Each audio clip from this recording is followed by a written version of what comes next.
Hi, I'm Joni Hilton, your YouTube mom, and I'm going to tell you 5 ways to get rid of aphids, which always want to infest our precious plants and flowers.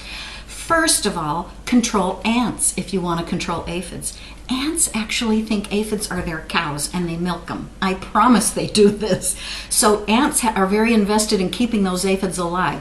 So you got to get rid of your ants, and then it'll be easier to get rid of the aphids. Another thing is use ladybugs. Use kinds of helpful insects that eat aphids. That's the most natural and wonderful way to do it. But here are some other ways too that you can try. Now, one is to take plain old cooking flour, just all-purpose flour, and sprinkle it where you have aphids. What this does, it constipates them. So I'll just leave that there. And another thing that'll kill aphids is a hard blast of cold water. It'll knock them off the plant. Thing is, it won't kill them, and they'll get on another plant, and you might even have to go out with little tiny towels and dry them off.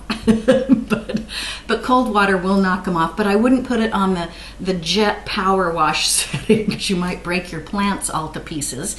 Another thing is a sprayer full of neem oil. Neem is very natural, and it's a great way to control aphids. And this is kind of a fun one.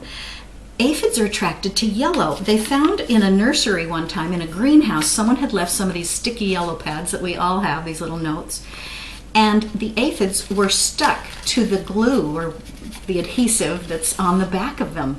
It's because they're drawn to yellow. So if you have a yellow cup or a yellow bowl, smear it with some petroleum jelly or Vaseline. Just smear it in there and leave it under the bush that you want to be rid of aphids. And those aphids will come to the yellow, get stuck in the goop that you've smeared in the Vaseline, and they won't escape. So those are 5 fabulous ways that you can save your garden and get rid of your aphids. I'm Joni Hilton. Hey, visit my website, jonihilton.com. Buy my books, subscribe, put this on Pinterest, and share with your friends. See you next time.